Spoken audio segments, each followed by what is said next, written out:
जय हिंद, क्या खबर बानी, सब ठीक बा, हमरा भी सब ठीक बा। आज के इस क्लास में हम लोग जानने वाले हैं भोजन कहाँ से आते हैं। देख सकते हैं कि हम लोग हर समय चिकन बिरयानी बिरयानी कुछ इस तरीके से कौवा बिरयानी हम लोग खाते रहते हैं। तो ये कहाँ से आते हैं, किस तरीके से ये पैदा होते हैं।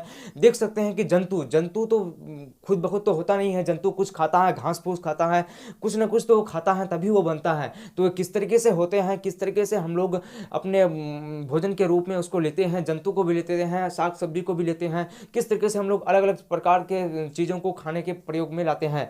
तो आज के इस क्लास में हम लोग जानने वाले हैं कि भोजन कहाँ से आते हैं। भोजन कहाँ से आते हैं, आज के इस क्लास का टॉपिक है भोजन कहाँ से आते हैं। तो आज के इस क्लास में हम लोग जानने वाले हैं कि भोजन आखिर आता कहाँ से है, हम लोग खाते हैं, खाने के बाद क्या क्या होता है, किस तरीके से क्या क्या होता है और कितने प्रकार के जीव इस पृथ्वी पर पाए जाते हैं। क्योंकि ये क्लास होने वाला है, इस क्लास में कोई भी अगर आप लोग कम्पिटिटिव एग्जाम का तैयारी कर रहे हो तो इस वीडियो को आप लोग एंड तक जरूर देखिए। इससे आप लोग को ज़्यादा से ज़्यादा आप लोग को लाभ मिलेगा, ज़्यादा से ज़्यादा आप लोग को यहाँ पे फ़ायदा होगा। क्योंकि यहाँ पे जो भी बताया जाएगा एग्जाम से रिलेटेड बताया जाएगा और आप लोग को मतलब आम जुबान में समझाया जाएगा कि किस तरीके से ये सब होता है। तो चलिए बात करते हैं कि भोजन कहाँ से आते हैं, भोजन किस तरीके से होते हैं, कितने प्रकार के जीव पाए जाते हैं और किस तरीके से हम अलग अलग प्रकार के भोजन करते हैं। उससे पहले बोर्ड को साफ कर लेते हैं और आप लोग को बता दें कि आने वाले क्लास यहाँ पे साइंस से रिलेटेड ही होने वाला है।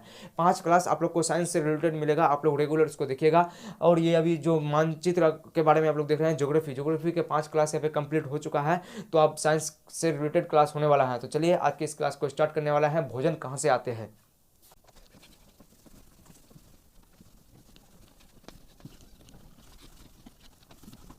तो क्या है आज के इस वीडियो का टॉपिक, आज के इस वीडियो का टॉपिक है भोजन कहाँ से आते हैं। भोजन कहाँ से आते हैं, कितने प्रकार के जीव होते हैं, किस तरीके से हम लोग खाते हैं, किस तरीके से रहते हैं, आखिर किस तरीके से ये जीव चक्र चलता है, जीवन चक्र चलता है, उसके बारे में हम लोग आज के इस क्लास में समझने वाले हैं। तो चलिए बात करते हैं भोजन कहाँ से आते हैं। तो भोजन कहाँ से आते हैं उसके बारे में हम लोग डिटेल से आज के इस क्लास में समझने वाले हैं। तो भोजन कहाँ से आते हैं इसको आप लोग समझिए ध्यान से।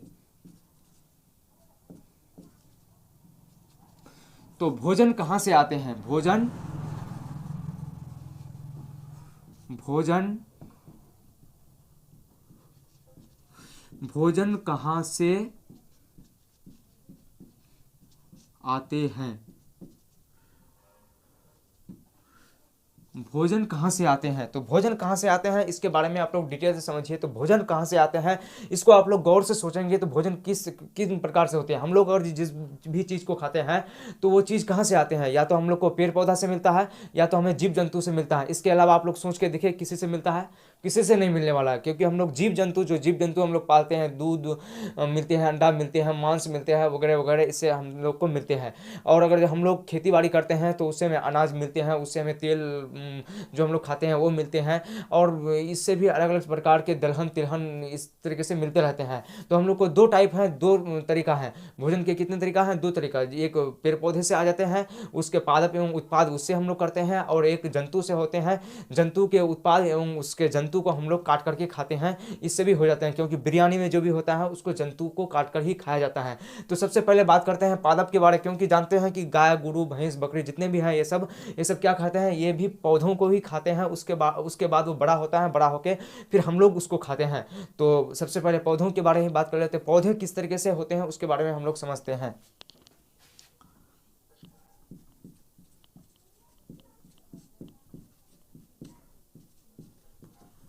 पौधों का संसार आप लोग को इससे पहले भी क्लास में आप लोग को बताए थे कि पौधों का संसार किस तरीके से काम करता है, किस तरीके से हम लोग उसमें रहते हैं। तो पौधों के संसार, पौधों में अलग अलग प्रकार के पौधे होते हैं। बहुत से पौधे होते हैं जो तेल उत्पन्न करते हैं, बहुत से पौधे होते हैं जिससे हम दाल उत्पन्न करते हैं।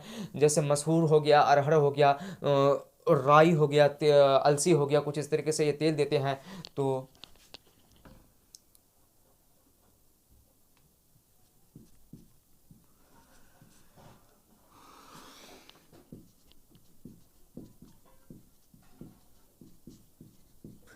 तेल देने वाले पौधे जो तेल देते हैं वो एक तरफ लिखेंगे, और जो अनाज देते हैं उसको एक तरफ लिखेंगे।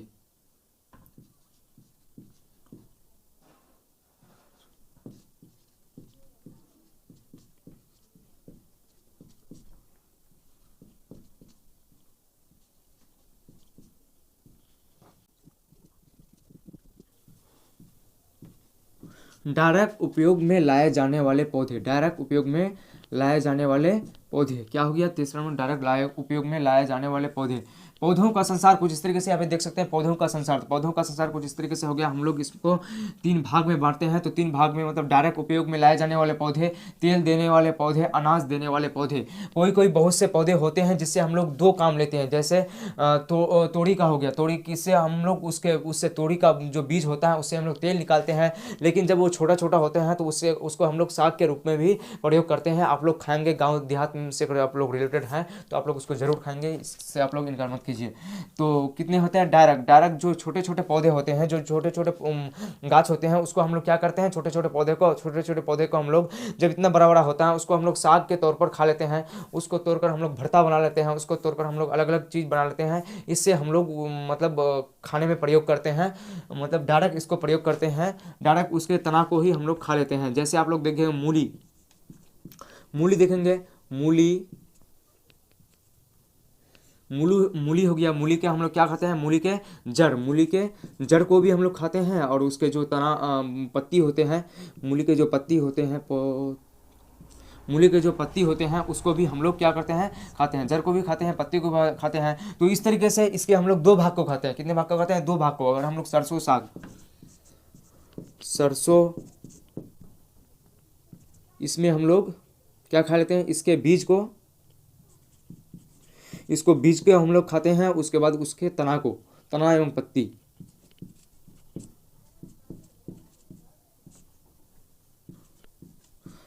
पत्ती, को हम लोग खाते हैं। क्या खाते हैं? बीज को खाते हैं, तना एवं पत्ती को खाते हैं। तो सरसों इस तरीके से बहुत से हैं जिसको हम लोग तना को भी खाते हैं और उसके पत्ती को भी खाते हैं। इस तरीके से आप लोग को काफ़ी मिल जाएगा। तो यहाँ पे आप लोग देखते हैं तेल देने वाले पौधे। तो तेल यहाँ पे काफ़ी देने वाला पौधे हैं। तो तेल देने वाले पौधे के आप लोग नाम बताइए, 2-4 कमेंट में आप लोग लिखिए। तो तेल देने वाले पौधे: अलसी,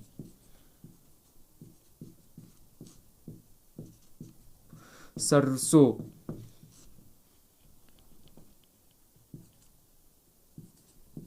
तिल,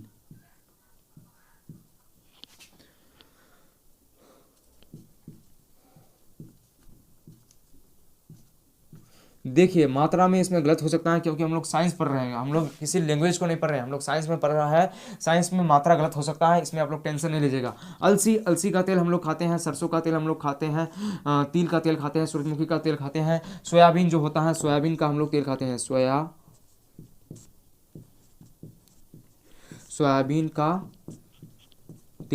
सोयाबीन का तेल को भी हम लोग क्या करते हैं? खाते हैं। तो इस तरीके से काफ़ी यहाँ पे आएगा। इस तरीके से लिखने से तो बहुत सारा अब यहाँ पे हो जाएगा, बोर्ड यहाँ पे कम पड़ जाएगा, लेकिन यहाँ पे बहुत सारा होता है, इसको आप लोग समझ। अनाज देने वाले पौधे, अनाज कौन कौन देते हैं? अनाज जैसे आप लोग धान लगाते हैं, धान क्या देता है?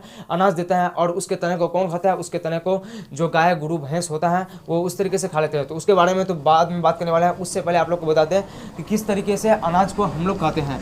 तो अनाज को क्या खाते हैं हम लोग? अनाज धान से चावल होता है। चावल को हम लोग खाते हैं। मक्का की रोटी क्या खाते हैं हम लोग? मक्का की रोटी। गेहूं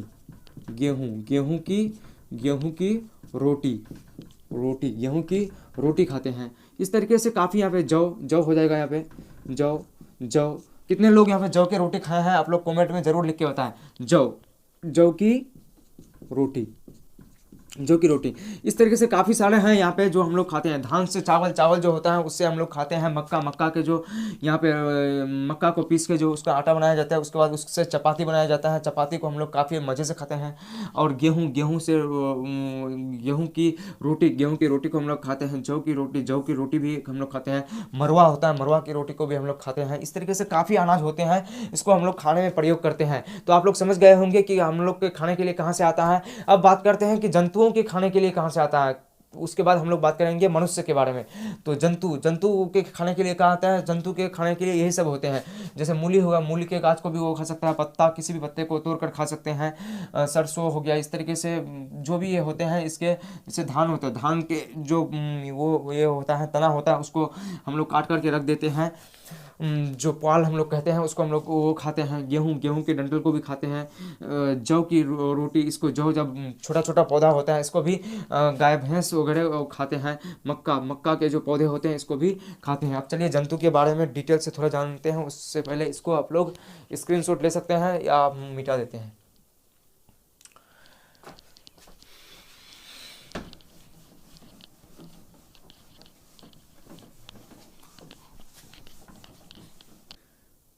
जंतुओं का संसार, जंतुओं का संसार। तो चलिए अब बात करते हैं जंतुओं के संसार के बारे में। तो जंतुओं का संसार कुछ इस तरीके से यहाँ पे लिख दिया है। तो जंतुओं के संसार, तो जंतुओं के संसार में अलग अलग जंतु होते हैं। बहुत से जंतु होते हैं जो शाकाहारी होते हैं, जो साग सब्जी पादप एवं पादप के उत्पाद खाते हैं वो शाकाहारी कहलाते हैं। जो जंतु यहाँ पे मतलब छोटे छोटे जीवों को पकड़ के खा लेते हैं उसे मांसाहारी कहते हैं। इसके बारे में तो आप लोग को अभी बाद में बता रहे हैं, शाकाहारी, मांसाहारी और सर्वाहारी के बारे में आप लोग को बाद में बताते हैं। उससे पहले जंतुओं का संसार वो किस तरीके से खाते हैं। तो जंतु क्या खाते हैं, जंतु दो प्रकार के होते हैं। जंतु भी दो प्रकार के होते हैं। कितने प्रकार के होते हैं जंतु दो प्रकार के होते हैं। तो पहला जंतु के बारे में बात करते हैं। पहला होता है शाकाहारी जंतु, शाकाहारी जंतु कुछ इस तरीके से शाकाहारी जंतु होते हैं। अब बात करते हैं कि मांसाहारी, जो मांस खाते हैं उसे क्या कहते हैं हम लोग, मांसाहारी कहते हैं। तो मांसाहारी जंतु के बारे में बात करते हैं।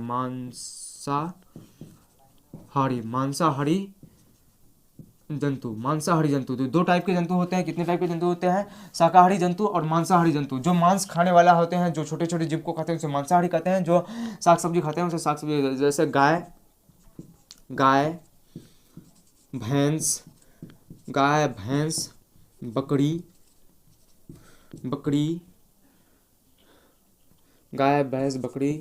हिरन, खरगोश, इस तरीके से यहाँ पे आदि आदि आदि चलते रहेगा। तो कुछ इस तरीके से इसको लिखने से तो अंत नहीं होने वाला है, क्योंकि यहाँ पे जान सकते हैं कि यहाँ पे हजारों हजार यहाँ पे जंतु हैं। तो उसके बारे में हम लोग इतना बात नहीं करने वाले। यहाँ पे मांसाहारी के बारे में बात करते हैं। मांसाहारी में आते हैं भेड़िया,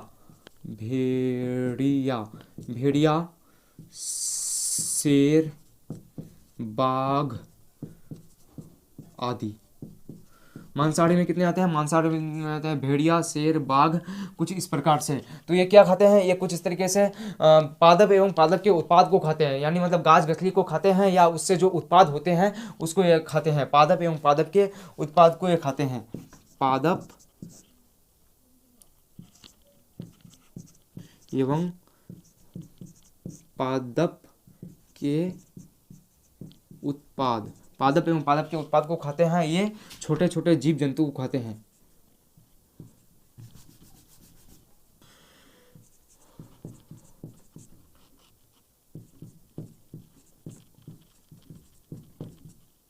छोटे एवं बड़े जीव जंतु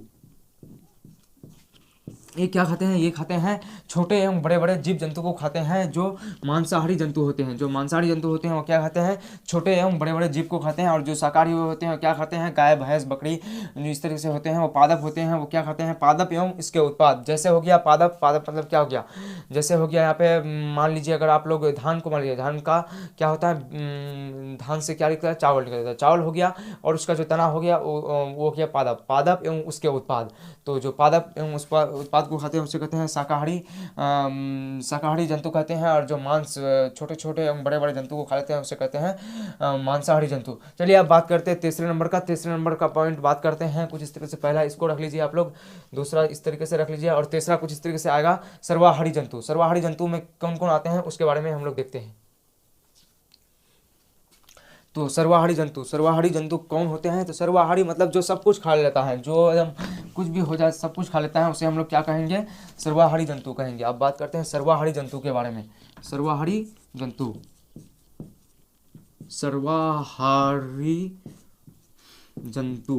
क्या हुआ, सर्वाहारी जंतु। तो सर्वाहारी जंतु के बारे में बात करते हैं तो सर्वाहारी जंतु वो जंतु जो मतलब शाकाहारी भी होते हैं और मांसाहारी होते हैं, जो पादप एवं उसके उत्पाद को भी खा लेते हैं और जो जंतुओं को भी खा लेते हैं, उसे हम लोग क्या कहते हैं, उसे हम लोग कहते हैं सर्वाहारी जंतु। यानी कौवा बिरयानी हो गया, कुछ बिरयानी हो गया, ये बिरयानी हो गया, सब बिरयानी को खा लेते हैं। जैसे चाइना का लोग कुछ कुत्ता बकरी कुछ भी को पकड़ कर खा लेता है। चाइना का इतना इतना एकदम ससुरा सब लोग होता है ना, एकदम कुछ भी पकड़ के खा लेगा वो एकदम। जो आएगा किसी दिन वो आदमी को भी खा लेगा, जो एकदम बुरा होगा उसको एकदम पकड़ के काट लेगा।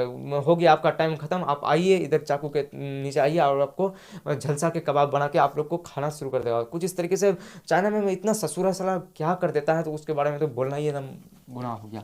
चलिए बात करते हैं सर्वाहारी जंतु। तो सर्वाहारी जंतु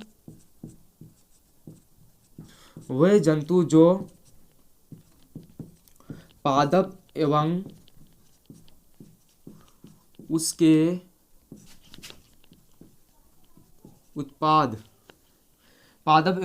उत्पाद तथा छोटे एवं बड़े जंतुओं को खाते हैं उसे क्या कहते हैं, उसे कहते हैं सर्वाहारी जंतु। उसे क्या कहते हैं, सर्वाहारी।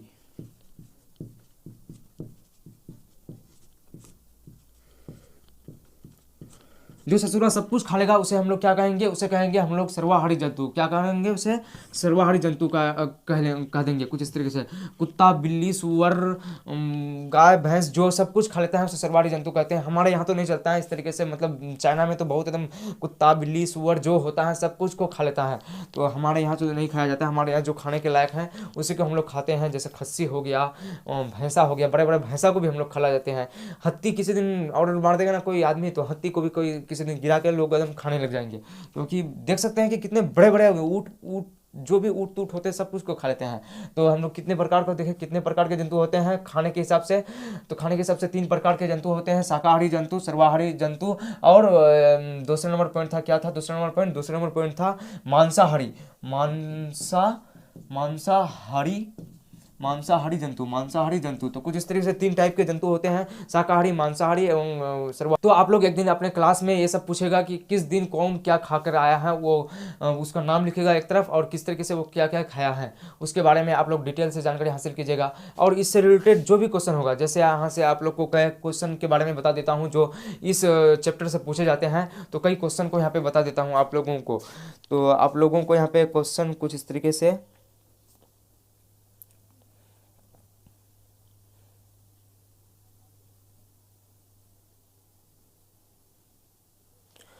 आप लोग को क्वेश्चन बताने से पहले कई क्वेश्चन आप लोग को बताने से पहले आप लोगों को बता देता हूं कि हम लोगों को किस प्रकार का भोजन खाना चाहिए, आखिर किस तरीके से वो भोजन बनता है, किस प्रकार का भोजन हमें खाना चाहिए, उसको हम लोग थोड़ा ध्यान में कर लेते हैं। तो हमें किस प्रकार का भोजन को ग्रहण करना चाहिए उसको हम लोग देखते हैं। थोड़ा हम लोग को किस प्रकार का भोजन करना चाहिए, उसको हम लोग देखते हैं। तो हमें किस प्रकार का भोजन करना चाहिए, हमें संतुलित भोजन करना चाहिए जिसमें कार्बोहाइड्रेट हो, प्रोटीन हो, वसा हो, खनिज लवण हो और जो भी विटामिन्स हैं वो सभी उसमें मौजूद हो पर्याप्त मात्रा में। क्या मात्रा में, पर्याप्त मात्रा में मौजूद हो, हमें वही सब खाना चाहिए। तो संतुलित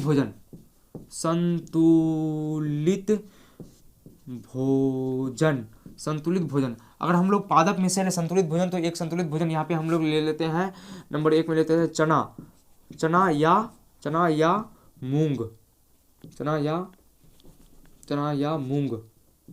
चना या मूंग को हम लोग लेते हैं। चना या मूंग को आप लोग को किस तरीके से खाना चाहिए, अगर आप लोगों का आँख का रोशनी कम हो गया, आप लोग को दिखाई नहीं दे रहा है, अगर आप लोग को बहुत ही एकदम कम दिखाई दे रहा है, तो आप लोग एक उपाय सूझिए कि आप लोग चना या मूंग का दाल लीजिए, उसको आप लोग डुबो कर रखिए, कम से कम 12 से 24 घंटा डुबो कर रखिए। उसके बाद उसको उठा के एक सूती कपड़े से लपेट कर उसको बांध दीजिए। इससे आप लोग का क्या होगा कि इससे मतलब जो होगा बांध के रखिएगा तो इससे अंकुरन होगा। छोटे छोटे जो टेको निकलता है उसे हम लोग क्या कहते हैं, उसे अंकुरन कहते हैं। तो अंकुरन के बारे में आप लोग समझना है तो समझ लीजिए कि अंकुरन मतलब जब हम किसी भी बीज को डुबो कर रखते हैं तब उसमें सूती कपड़ा से बांध देते हैं और छोटे छोटे सफ़ेद कलर का निकलता है, उसे हम लोग क्या कहते हैं, उसे कहते हैं अंकुरन। तो चना एवं मूंग के बीज को हम लोग कुछ इस तरीके से रखेंगे तो इससे क्या होगा, इससे होगा अंकुरन। इससे क्या होगा, अंकुरन। तो इससे हम लोग अगर खाएंगे अंकुरन, तो अंकुरन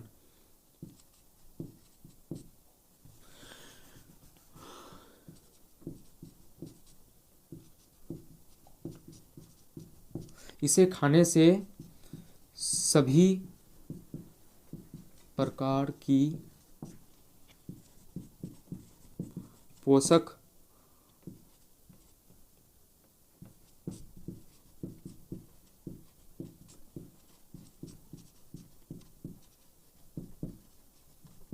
इसे खाने से हम लोग क्या होते हैं, इसे खाने से हम लोग को सभी प्रकार की पोषक तत्व मिलने की संभावनाएं रहती हैं। लेकिन वो हम लोग को खाना है जिसमें पाउडर लगा हुआ नहीं हो, क्योंकि देख सकते हैं कि हमारे मार्केट में अभी मतलब ज़्यादा दिन उसको रखने के लिए 1 साल 2 साल 3 साल 10 साल 20 साल रखने के लिए क्या कर दिया जाए, तो उसमें पाउडर लेप दिया जाता है। इससे मतलब छोटे छोटे तो घुन होते हैं, दीमक जो होते हैं वो नहीं खा पाए, इसलिए उसमें तो आप लोग को वैसा लेना है जो जिसमें मतलब पाउडर दिया हुआ ना हो। आप नहीं मिलेगा तो आप लोग पाउडर वाला ले सकते हैं। तो इसे हम लोग जब खाएंगे तो इसमें सभी प्रकार की पोषक तत्व मिलने की संभावना रहती है। और यहाँ पे आप लोग को एक बता देते हैं, शहद, शहद के बारे में बता देते हैं। शहद के बारे में हम लोग देखते हैं कि शहद किस तरीके से बनता है। शहद के बारे में बनने के बारे में हम लोग पहले समझते हैं। तो शहद जो हम लोग देखते हैं कि मधुमक्खी किस तरीके से अलग अलग प्रकार से फूलों से रस को यहाँ पे लाते हैं और अपने जो छत्ता होता है उसमें भर भर के रखते हैं। और ये मान लीजिए कि हर समय ये नहीं होता है। देख सकते हैं कि गाँव बाजार में आप लोग को कभी भी शहद लेके चले आता है कि ले लीजिए 100 रुपया किलो 150 रुपया किलो, इधर उधर ले लीजिए। इस तरीके से आप लोग को नहीं करना है, क्योंकि इसमें आप लोग को घटिया मिलने का संभावना रहता है। तो शहद किस तरीके से मधुमक्खी अलग अलग मौसम जो होते हैं इसमें अलग अलग मौसम में उससे मतलब मकरंद को लाते हैं और उसमें इकट्ठा करते हैं। ये क्यों करते हैं, क्योंकि हर समय हर मौसम में फूल नहीं होते हैं। इससे वो अपने भोजन को इकट्ठा करने के लिए, जिस तरीके से हम लोग अपने मनुष्य देख सकते हैं कि हम लोग चावल को इकट्ठा करके रखते हैं, किसी भी चीज़ को हम लोग इकट्ठा करके रखते हैं कि आने वाले समय में जब अकाल पड़ जाए तो उस समय हम लोग को कठिनाइयों का सामना नहीं करना पड़े। तो वो लोग भी रखते हैं। तो मनुष्य हम लोग इतना एकदम गद्दार हैं कि हम लोग उसको निकाल करके एकदम खा जाते हैं। तो शहद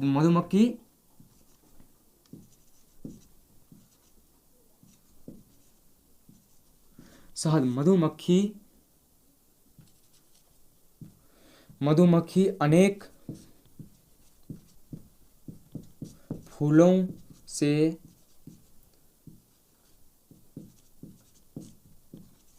शहद को चूस कर लाते हैं। इसे ही हम लोग क्या कहते हैं, इसे ही हम लोग कहते हैं शहद। इसे ही हम लोग क्या कहते हैं, शहद कहते हैं। मधुमक्खी अनेक फूलों से शहद को चूस कर लाते हैं, इसे हम लोग शहद कहते हैं या मकरंद साइंस के भाषा में इसे मकरंद कहते हैं। तो मकरंद आप लोग को पूछेगा तो आप लोग कुछ इस तरीके से इसका जवाब दे सकते हैं कि मकरंद किसे कहते हैं। तो मकरंद कुछ इस तरीके से होते हैं। अब कुछ सवाल को ले लेते हैं जो सवाल हम लोग लेना चाह रहे थे। तो कुछ सवाल को हम लोग लेते हैं।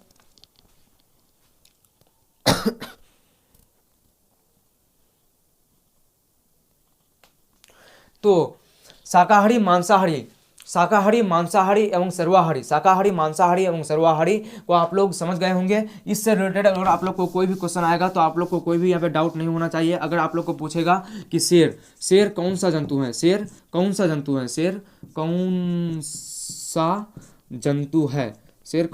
है, आप लोग को यहाँ पे 3 ऑप्शन मिल जाएगा। को नंबर में दे देगा शाकाहारी, आप लोग को यहाँ पे खो नंबर में दे देगा कुछ इस तरीके से सर्वाहारी, और गो में दे देगा कुछ इस तरीके से मांसाहारी। गो नंबर में देगा मांसाहारी और खो नंबर में। अभी बहुत से एग्जाम में तो देख सकते हैं कि 5-5 ऑप्शन देना स्टार्ट कर दिया गया है। बीपीएससी के अगर आप लोग क्वेश्चन को देखेंगे, बीपीएससी के क्वेश्चन में 5-5 ऑप्शन दिया जा रहा है। अब इस तरीके से कंफ्यूज किया जा रहा है कि आप लोग एकदम एग्जाम कंपटीशन हो गया है। आप लोग ये मत समझिए कि एग्जाम बहुत ही आसान है, एग्जाम बहुत कंपटीशन हो गया है। इस तरीके का एग्जाम नहीं है कि बोर्ड एग्जाम में 400 प्लस लेके आ गए, 500 प्लस ले गए, 80%, 90%, 95% कुछ इस तरीके से लेके आ गए। इस तरह का अब नहीं रहा, इस तरीके का अब बदल गया पूरी तरीके से। देख सकते हैं कि किस तरीके से एकदम कंपटीशन लगातार चलते रहते हैं। तो फोन नंबर में दे देगा इनमें से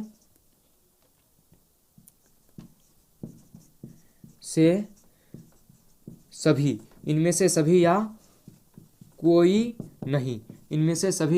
कोई नहीं, तो जब आप लोग को जानकारी होगा ही नहीं कि किसको हम लोग सर्वाहारी कहते हैं, किसको शाकाहारी कहते हैं, कौन कौन से जीव उसके अंतर्गत आते हैं, तो इसको आप लोग समझिएगा अच्छे तरीके से, तब ना होगा। तो यही बात है। तो कुछ इस तरीके से घोड़ नंबर में दे देगा कुछ इस तरीके से, इनमें से कोई नहीं है, इनमें से सभी। तो आप लोग को किस में लगाना है, आप लोग को लगाना है मांसाहारी में। किस में लगाना है, मांसाहारी में। मांसाहारी में टिक कर दीजिएगा, 100% आप लोग को सही हो जाएगा, 100% आप लोग का नंबर आने वाला है। तो यहाँ पे हम लोग शेर, एक नॉर्मल बात ले लिए, शेर को हम लोग एक नॉर्मल ले लिए, लेकिन आप लोगों को जो एग्जाम में पूछा जाएगा यहाँ पे घुमा के पूछा जाएगा, पूछ लेगा आप लोग को गिलहरी, गिलहरी कौन सा जंतु है, तो गिलहरी के बारे में आपको पता नहीं है, तो गिलहरी क्या खाता है, गिलहरी खाता है अखरोट। ससुरा मानव को अखरोट खाने के लिए मिलता ही नहीं है, लेकिन गिलहरी, गिलहरी जैसे देख सकते हैं कि उसको अखरोट खाने को मिलता है, वो क्या हो गया, वो हो गया शाकाहारी। और शाकाहारी नहीं, वो सर्वाहारी के अंतर्गत आया, वो मतलब कुछ भी खा लेता है तो वो शाकाहारी। जैसे कौवा, कौवा क्या हो गया, कौवा सर्वाहारी। कुत्ता, कुत्ता क्या हो गया, सर्वाहारी। तिलचट्टा क्या हो गया, तिलचट्टा हो गया सर्वाहारी। हम लोग मनुष्य, मनुष्य क्या हो गया, हम लोग कुछ भी खा लेते हैं ससुरा, तो कुछ भी खा लेंगे तो क्या हो जाएगा, सर्वाहारी हो जाएगा। तो कुछ इस तरीके से आप लोग तीनों को समझिए, तो शाकाहारी, सर्वाहारी और मांसाहारी, तो तीनों के आप लोग को कम से कम 50-50 करके उदाहरण तो आप लोग को याद रहना ही चाहिए, नहीं तो आप लोग को जैसे कोई भी कंपटीशन एग्जाम अभी आसान नहीं है। कंपटीशन आप लोग को पहले ही बोले कि आसान नहीं है, इसमें 5-5 ऑप्शन दिया जा रहा है, किस तरीके से क्वेश्चन पूछा जा रहा है, इसके आप लोग को कॉन्सेप्ट समझते समझते आप लोग क्या क्वेश्चन पूछ लिया। तो कुछ इस तरीके से आप लोग मतलब सभी को आप लोग अच्छी तरीके से काम कीजिए। और आप 2 क्वेश्चन और ले लेते हैं इसके से रिलेटेड। 2 क्वेश्चन क्या है इससे रिलेटेड, तो ये क्वेश्चन काफ़ी एग्जाम में पूछे जाते हैं, तो इस 2 क्वेश्चन को ले लेते हैं। ये 2 क्वेश्चन क्या है, क्या आपके आसपास सभी व्यक्ति को खाने के लिए पर्याप्त भोजन उपलब्ध है, यदि नहीं तो क्यों। आपसे सवाल कर रहा है कि क्या आपके आसपास जो फैले हुए हैं वो आदमी है, पर्याप्त भोजन उसके पास खाने के लिए है कि नहीं है। क्या आपके आसपास जो व्यक्ति हैं उसके लिए, उसके पास पर्याप्त खाने के लिए भोजन है या नहीं। अगर नहीं है तो आप लोग उसके लिए कैसे उपाय सोचेंगे। तो अगर हम लोग नहीं है तो उसके लिए क्या उपाय करेंगे, तो हम लोगों को उसके साथ मदद करना पड़ेगा, उसका मदद करना पड़ेगा, तभी तो होगा। यहाँ पे हम लोग को जवाब देना है, क्या जवाब देना है, सबसे पहले हम लोग क्वेश्चन को लिख लेते हैं।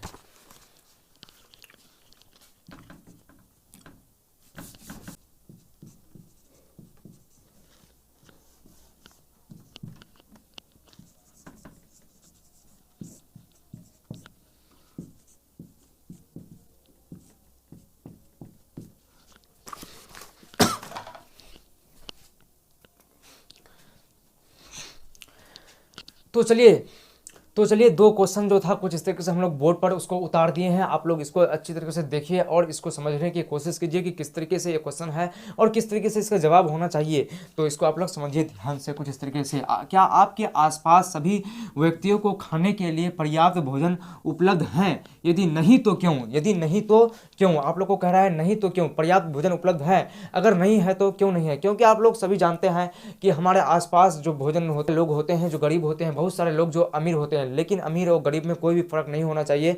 हमारे समाज में देख सकते हैं कि लोग आसपास में भेदभाव करते रहते हैं कि वो अमीर है, वो गरीब है, वो ये जात का है, वो जात का है। इस तरीके से हम लोग को नहीं करना चाहिए, हमें मानवता की भावना से देखना चाहिए, क्योंकि हम लोग को सिखाता है वासुदेव कुटुंब, सभी लोग एक मानवता है, सभी लोगों को एक मिलजुल कर रहना चाहिए। तो यदि नहीं है तो क्यों नहीं है, तो उसका क्या कारण हो सकता है। आप लोग अपने गांव में ढूंढिए ऐसे व्यक्तियों को कि क्या क्या उसका कारण हो सकता है, किस तरीके से उसको खाने का सामान नहीं मिलता है, क्या कारण है, उसको आप लोग उल्लेख कर सकते हैं। तो कुछ इस तरीके से ये क्वेश्चन कोई हार्ड नहीं है, ये क्वेश्चन पूछा जाता है बच्चे तो बच्चे एकदम उलमुला जाता है। आप लोग का जो गाँव गाँव में है वही सब आप लोग को लिख देना है, बारी बारी से आप लोग को एक चार्ट के द्वारा लिख देना है, इससे पूरा समझ जाएगा। तो इससे मतलब आप लोग को ज़्यादा घबराना नहीं है इस क्वेश्चन को लेकर।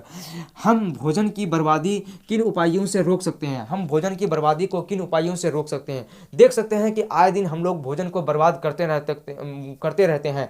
हम लोग देख सकते हैं कि शादी ब्याह में हम लोग भोजन को बर्बाद करते हैं, किस तरीके से होटल में भोजन को बर्बाद किया जाता है, किस तरीके से हम लोग घर में भी पकवान करते हैं, तो इसमें भी भोजन को हम लोग बर्बाद करते हैं। तो भोजन को हम लोग बर्बाद करने से किस तरीके से रोक सकते हैं, इसको हम लोग समझते हैं। तो भोजन को बर्बादी से रोकने के लिए सबसे पहले तो हम लोग इसको पर्याप्त मात्रा में पकाएं, जितना हम लोगों का खर्च है उतना ही पकाएं। अगर हम लोगों का खर्च है, अगर 10 आदमी है तो 10 आदमी का कितना होना चाहिए, 2-2.5 kg होना चाहिए। तो इस तरीके से 2-2.5 kg ही उसको पकाया जाए।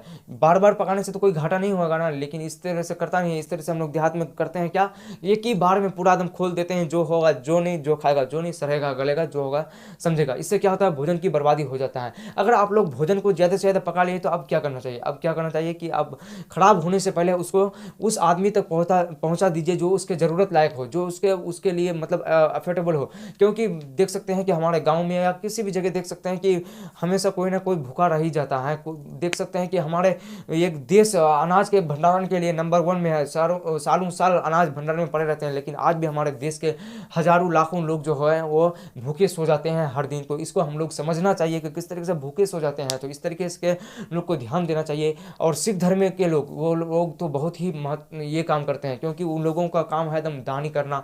वो लोग तो एकदम देख सकते हैं कितने गुरुद्वारा कितने ये होते हैं। तो आप लोग से भी कहते हैं कि कभी आप लोग अगर जाए तो उसमें दान कीजिए, क्योंकि सिर्फ खाने के नहीं है, दान कीजिए। तो कुछ इस तरीके से हम भोजन की बर्बादी को किन उपायों से रोक सकते हैं। अगर हम लोग शादी ब्याह में भोजन करते हैं, पकाते हैं, तो उसको नियमित रूप से पकाएं, उसको तैयार करके रख दीजिए ना भाई, क्या उसमें कोई गलती हो जाएगा। उसको तैयार करके साफ सुख करके रख दीजिए पूरा, जब जरूरत पड़ेगा तो उसमें ये कर देगा। नहीं, यहाँ पे आदमी तो एकदम ये एकदम पूरा भी कर लेंगे, पूरा एकदम एक साथ ही सब करना चाहता है। तो इस तरीके से अगर आप कर भी लेते हैं तो उसको आप उन आदमियों तक पहुंचा दीजिए जो उसके लिए ज़रूरतमंद हो, जो उसको खा सकते हैं, क्योंकि ख़राब हो जाएगा उससे पहले ही आप लोग को ये काम करना है। तो शादी ब्याह में हम लोग को ध्यान से काम करना चाहिए। अगर आप लोगों का भी शादी ब्याह होगा तो आप लोग ध्यान से इस काम को अंजाम दीजिएगा। अगर हम लोग घर में पकवान ज़्यादा पका लेते हैं तो हम लोग को जो ज़रूरतमंद है, जो मतलब नहीं पकाया है अभी तक, उसके पास हम लोग को भेज देना चाहिए। इस बर्बादी से हम लोग बच सकते हैं। और हम लोग यहाँ पे देख सकते हैं कि होटलों में देख सकते हैं कि एक प्लेट भात का ससुरा 150 रुपये का है। ससुरा 150 रुपये में कौन खाने वाला है। तो इसको अगर आप लोग थोड़ा कम कर दीजिएगा तो इससे ज़्यादा से ज़्यादा लोग खाएगा, तो इससे आप लोगों का नुकसान नहीं होगा। आप लोग कितना फ़ायदा, अगर 10 रुपया 20 रुपया अगर प्लेट बच जाता है तो इससे तो आप लोग बहुत कमा लीजिएगा। इससे मतलब रेस्टोरेंट बनाना चाहता है, बुर्ज खलीफा बनाना चाहता है, इस तरीके से होगा नहीं। तो मतलब उतना ही रखिए जितना से मतलब हो जाए। तो हम भोजन की बर्बादी को कई उपायों से रोक सकते हैं। ये आप लोगों का आम जुबान है, इससे आप लोग आम जुबान में लिख सकते हैं। ये कोई भी बड़ी बड़ी क्वेश्चन नहीं है। तो ये 2 क्वेश्चन था, इन 2 क्वेश्चनों को आप लोग आसानी से हल कर सकते हैं, क्योंकि आप लोग तो एकदम आप लोगों को इतने अच्छे तरीके से समझा देते हैं कि आप लोग अगर रेगुलर क्लास करेंगे तो आप लोगों का मतलब किताब पढ़ने का जरूरत नहीं पड़ेगा। आप लोगों को 70-80% यहाँ पे भी समझ में आएगा। अगर आप लोग को 70-80% नहीं समझ में नहीं आया तो आप लोग खत्म, छोड़ दीजिए, अभी पढ़ाई छोड़ दीजिए, नहीं तो बस जाएगा भाड़ में। तो आप लोग को यहाँ पे अनाउंसमेंट थोड़ा तो कुछ इस तरीके से हम लोग भोजन की बर्बादी को रोक सकते हैं। कई उपाय जो देसी उपाय हैं हम लोग इसको अपना सकते हैं। हम लोग इन उपायों का प्रयोग करके भोजन की बर्बादी को रोक सकते हैं। और यहाँ पे आप लोग को बता दें कि यहाँ पे MTS